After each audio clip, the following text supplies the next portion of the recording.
आज इस वीडियो में हम रिटायरमेंट के कुछ और क्वेश्चन करते हैं। तो आज हम क्वेश्चन ले रहे हैं 38 में कहता है ABC पार्टनर थे, इनकी 4-3-3 की रेशो थी, बैलेंस शीट दी है, उसमें बोलता है रिजर्व भी है 20,000 रुपए का, ABC की कैपिटल दी है 32,000, 24,000, 20,000 और असेट साइड में कोई डेफर्ड रेवेन्यू एक्सपेंडिचर नहीं है, गुडविल नहीं है, कोई प्रॉफिट एंड लॉस नहीं है। ठीक है, नीचे आते हैं, कहता है goodwill of the firm is valued 14,000, stock land and building और ये एप्रिशिएट हो गए 10%, plant and machinery computer printer ये रेड्यूस हो गए आपके 10%, debtors considered to be good, मतलब कहता है कि प्रोविजन जो 2,000 बना रखा है हमने बैलेंस शीट में, इसकी जरूरत नहीं है क्योंकि सारे के सारे भले आदमी हैं।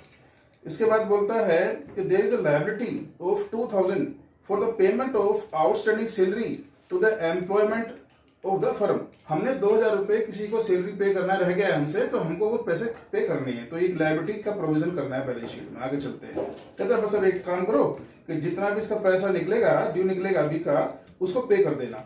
चलो अब आगे चलते हैं। आगे बोलता है कि बी का जितना भी अमाउंट ड्यू निकलेगा उसको लोन अकाउंट में ट्रांसफर कर दो, पे तो करना नहीं है। तो पहले हम इसके बीडी लिख लेते हैं, तो बाई बैलेंस बीडी कितना है, कहता है 32,000, 24,000, 20,000, 32,000, 24,000 और 20,000। इसके बाद हम रिजर्व को बांट लेते हैं। तो रिजर्व जो है देखो ओल्ड रेशो में बटेगा, तो इसको हम बांट देते हैं यहाँ पे बाई जनरल रिजर्व अकाउंट 8,000, 6,000 और 6,000, 4-3-3 की रेशो में बांट दिया हमने इसको। इसके बाद अब हम रिवैल्यूएशन शुरू कर देते हैं। तो देखो रिवैल्यूएशन में बोलता है स्टॉक की और लैंड एंड बिल्डिंग की वैल्यू 10% बढ़ गई है। ठीक है, स्टॉक 20,000 का था तो 10% बढ़ गया, मतलब 2,000 इसकी वैल्यू बढ़ गई। तो यहाँ जो आपका स्टॉक की वैल्यू आई अब आपका 22,000 आ गई। ओके, लैंड एंड बिल्डिंग की वैल्यू बोलता 36,000 थी। ठीक है, by land and building account 3600, और यहाँ जो लैंड एंड बिल्डिंग की वैल्यू रह गई आपकी वो अब 39,600 में हो गई, बढ़ गई। इसके बाद अब करते हैं, कहता है प्लांट एंड मशीनरी और कंप्यूटर 10% कम हो गई। ठीक है भाई, प्लांट एंड मशीनरी की 28,000 की वैल्यू थी, 10% कम हो गई, तो to plant and machinery account 2800 कम हो गया, और प्लांट एंड मशीनरी की जो वैल्यू रह गई वो रह गई 25,200। ओके, कंप्यूटर की वैल्यू 8,000 थी, तो ये भी 10% कम हो गई, कंप्यूटर 800 कम हो गया। इसका मतलब कंप्यूटर की वैल्यू आपकी बुक्स में 7200 रह गई। ठीक है, नेक्स्ट चलते हैं। उसके बाद बोलता है कि आपका प्रोविजन जो है इसकी जरूरत नहीं रही 2,000 की, तो भाई प्रॉफिट हो गया हमारा, by provision for doubtful debts 2,000। इसका मतलब जितने हमारे डेटर्स थे वो पूरे के पूरे 14,000 बैलेंस शीट में एज इट इज आ जाएगी।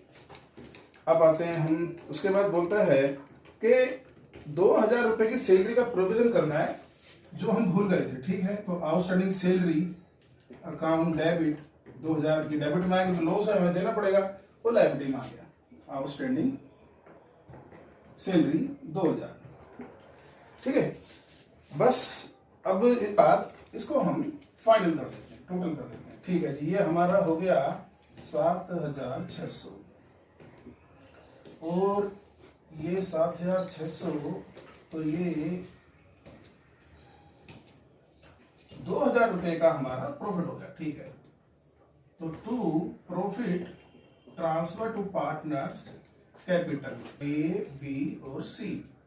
अब 2,000 रुपए को हमें बांटना है, कैसे बांटेंगे, 2,000 को डिवाइड बाई 10 क्योंकि 433 था, 10 यूनिट्स होते हैं, तो 1 यूनिट आ गया 200 रुपए, तो 800, 600 और 600। इसे पोस्ट कर देते हैं बाई रिवैल्यूएशन अकाउंट 800, 600 और 600। ठीक है, अब हमारी गुडविल की एंट्री रह गई। गुडविल देखते हैं, कहता है पूरी कंपनी में गुडविल 14,000 रुपए है।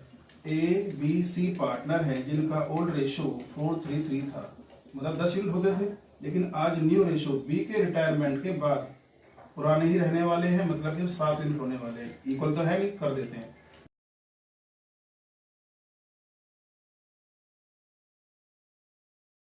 तो हम देख रहे हैं कि 21 यूनिट जो बी ने सैक्रिफाइस किए उसे ए और सी ने 12 और 9 में लिया, मतलब कि 4 और 3 की रेशो में। ठीक है, तो ये हुआ 12/70 और 9/70, ये इनका गेनिंग रेशो हुआ। ओके, तो 70 टोटल यूनिट है ना भाई, इससे डिवाइड कर दो, तो 2000 का एक यूनिट आ गया, 2000 का नहीं 200 रुपए का। ठीक है, ओके, अब इसकी एंट्री कर देते हैं। तो यहां पर क्या हो रहा है कि ए और सी गेन कर रहे हैं और बी सैक्रिफाइस कर रहा है, तो A's capital account debit, C's capital account debit to B's capital account. कितने? 12 और 9, 12 और 9 यूनिट 21 का इसने सैक्रिफाइस किया, इंटू 200 को दो।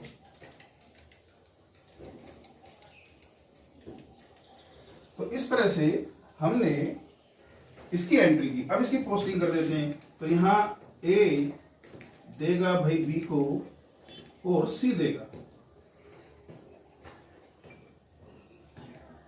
कितने भाई? 2400 और 1800। उसको यहां ले लेते हैं कि बी ने लिया ए और सी से, टू बीस कैपिटल अकाउंट 2400 और 1800।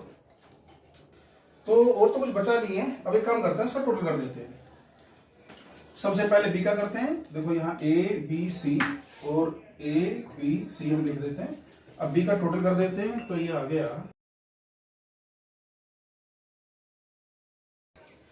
अब इस अमाउंट को हम ट्रांसफर कर देते हैं बैलेंस शीट में। कितना? 34,800। अब ए और सी का बैलेंस कर देते हैं भाई।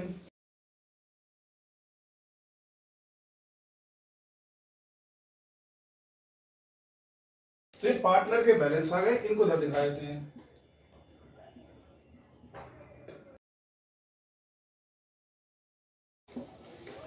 अब देखते हैं कि बैलेंस शीट में कोई अगर चीज बची हुई है तो उसको एज इट इज लिख देते हैं।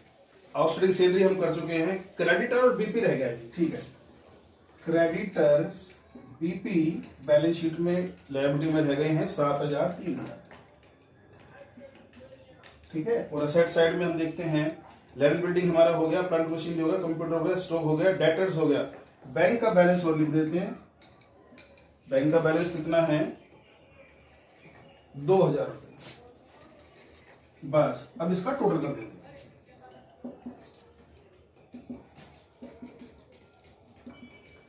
ठीक है, तो इस तरह से ये क्वेश्चन हुआ।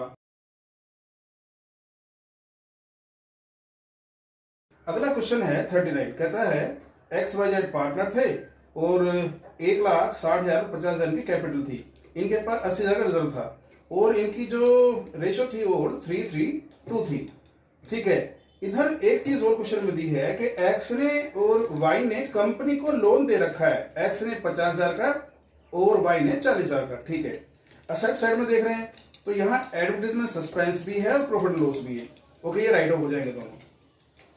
अब नीचे इधर आते हैं, आपकी रिवैल्यूएशन में बोलता है कि स्टॉक जो है 12,000 से कम हो गया और एडवर्टाइजमेंट सस्पेंस को खत्म कर दो, राइट ऑफ कर दो, और प्रोविजन जो है वो 6,000 तक बढ़ा दो। 4 के तो पहले से ही है, 2,000 और बढ़ाने पड़ेंगे हमको, ये लॉस हो जाएगा हमारा। फिक्स असेट्स एप्रिशिएट होगी 10%, और कहता है ये मानो कि 80,000 की गुडविल है, हर गुडविल की एडजस्टमेंट एंट्री भी कर दो। चलो जी, तो अभी क्वेश्चन शुरू कर लेते हैं। अब देखो, सबसे पहले हम इसमें बीडी लिख लेते हैं। तो बाई बैलेंस बीडी कितने हैं? 1,60,000 और 50,000। 1,60,000 और 50,000। क्वेश्चन में सबसे पहले बैलेंस शीट से निपट लेते हैं। तो लायबिलिटी साइड में रिजर्व दे रखा है, रिजर्व बांट देते हैं। बाई जनरल रिजर्व अकाउंट कितना? 3:3:2 की रेशो थी। 80,000 रुपया है तो 10,000 का एक नोट आ गया, मतलब कि 30,000, 30,000 और 20,000। असेट साइड में चलते हैं। कहता है एडवर्टाइजमेंट सस्पेंस था। ठीक है, तो टू एडवर्टाइजमेंट सस्पेंस 16,000 था जी। यूनिट कितने थे? 8। तो 2,000 का एक यूनिट आ गया आपका, तो यहां पर आ गया 6,000, 6,000 और 4,000। ये तरह से बढ़ गया। ओके, अब है प्रॉफिट लॉस। प्रॉफिट लॉस आपका 4,000 रुपए। 4,000 को बांट दो ऑर्डर रेशो में। तो टू प्रॉफिट एंड लॉस, जो कि अपने आप में लॉस है, उसको हमने किया 500 का यूनिट आ गया, 1,500 1500 और 1000। तो बैलेंस शीट से निपट गए जी हम। अब आते हैं नीचे। रिवैल्यूएशन कहता है कि 12,000 से आपका स्टॉक की वैल्यू कम हो गई, तो 12,000 लॉस हो गया जी हमारा। अब स्टॉक कितने रुपए का बचा? हमारा 1,12,000 का स्टॉक बचा, क्योंकि 1,24,000 का हमारा स्टॉक था। फिर बोलता है एडवर्टीजमेंट सस्पेंस को राइट ऑफ कर दिया, हम कर चुके हैं। प्रोविजन कहता है 6,000 रुपए का बना दो। ओके, देखो डेटर्स जो है हमारे थे कितने रुपए के? 80,000 रुपए के। 80 के डेटर थे, और अब हमें 6,000 रुपए तक का प्रोविजन चाहिए। तो हमारे अब 74,000 बैलेंस शीट में आएंगे डेटर्स बचे हुए, और जो प्रोविजन है, provision for doubtful debt account 2,000 रुपए का जो बढ़ा है वो लॉस हो गया। ठीक है, इसके बाद आते हैं हम फिक्स एसेट एप्रिशिएट हो गई बाई फिक्स एसेट, को हमारा प्रॉफिट हो गया। तो फिक्स एसेट्स कितने की रुपए की थी हमारी? 3 लाख रुपए की, 30 का प्रॉफिट हो गया भाई। तो फिक्स एसेट्स आज कितने रुपए की हो गई? 3,30,000 रुपए की, ये फिक्स एसेट्स हो गई। अब आते हैं हम गुडविल। तो सबसे पहले चलो इसको क्लोज कर लेते हैं। ओके, क्लोज में हो गया 30,000 का टोटल इधर आया है, और इधर 16,000 रुपए का हमारा प्रॉफिट आ गया। इस प्रॉफिट को हमने ट्रांसफर कर दिया है पार्टनर्स कैपिटल, जो है आपके क्या एक्स वाई और जेड। ओल्ड रेशियो में बटेगा, तो ये बट गया आपका 6,000, 6,000 और 4,000। इसे पोस्ट कर देते हैं। तो बाई रिवैल्यूएशन अकाउंट 6,000, 6,000 और 4,000। अब गुडविल की एंट्री कर लेते हैं। गुडविल बोला है इसने 80,000 रुपए की गुडविल थी। ठीक है, अब एक्स वाई और जेड की आपकी ओल्ड रेशियो क्या थी? आपकी क्या थी? 3:2, मतलब कि पहले 8 हिस्से होते थे। अब अगर वाई रिटायर हो गया है तो क्वेश्चन में जब तक नई रेशियो नहीं देगा तो पुरानी रेशियो ही रहेगी, मतलब कि 3:2। ओके, तो 5 हिस्से अब इसको इक्वल कर देते हैं। तो हम देख रहे हैं कि 15 यूनिट जो वाई ने सैक्रिफाइस किए हैं उसे एक्स और जेड ने 9 और 6 करके लिया है। तो अब गेनर टू सैक्रिफाइस एंट्री कर देते हैं, मतलब कि एक्स कैपिटल अकाउंट डेबिट, जेड्स capital account debit to Y's capital account. कितने कितने यूनिट है भाई? 9, 6 और 15। पूरी कंपनी की गुडविल कितनी थी? 80। Total unit 40। तो एक यूनिट 2,000 रुपए का, 18,000 और आपका 12,000 और 30,000।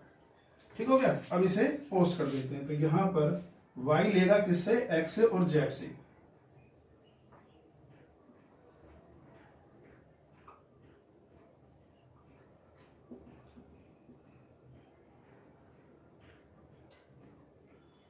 ठीक है, और इधर x और z देंगे y को। Vice capital account 18,000, 12,000। तो ये हमने गुडविल की एंट्री कर दी। अब देखते हैं और कुछ बचा है क्या? और तो कुछ बचा नहीं है। ठीक है, बस अब टोटल कर देते हैं। सबसे पहले y को बैलेंस करते हैं। इसका आया 1,18,500, इसके लोन में ट्रांसफर कर देते हैं जी हम, लोन अकाउंट। अब हम देख रहे हैं बैलेंस शीट में क्वेश्चन में इसने y के 40,000 पहले ही लोन दिया है, मतलब कि y ने कंपनी को ऑलरेडी लोन दे रखा था 40,000 रुपए।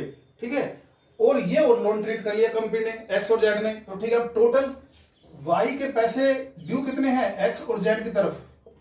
158,500। ठीक है, इधर एक्स के लोन के बारे में कुछ कहा नहीं है, उसे एज इट इज लिख देते हैं भाई। कितने? 50,000 रुपए। अब और क्वेश्चन में कुछ है? और तो कुछ है नहीं, बाकी एक्स वाई के टोटल कर देते हैं।